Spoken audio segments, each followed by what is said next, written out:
Hello guys!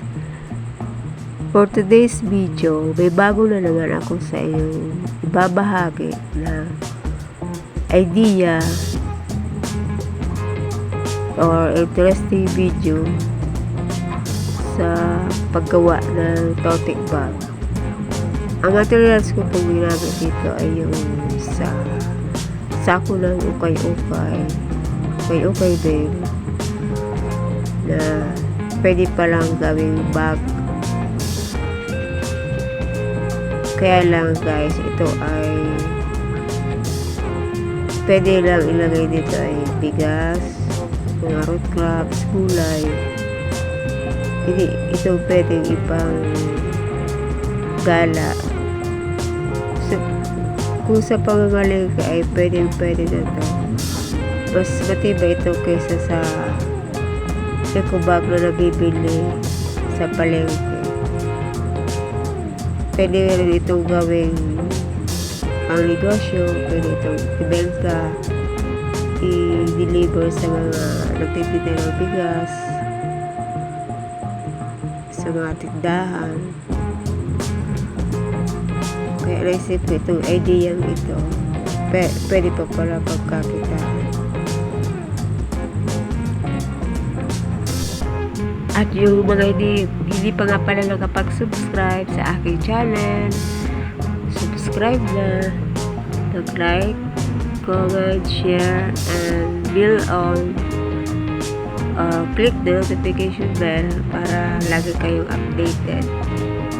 Maraming salamat nga pala sa mga nag-subscribe, nagtangkilik sa aking kakayahan. Thank you so much guys. God bless sa ating lahat.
Tapos na siya. Kung may natutulog kayo guys sa aking video, please like, share, comment, and subscribe to my channel.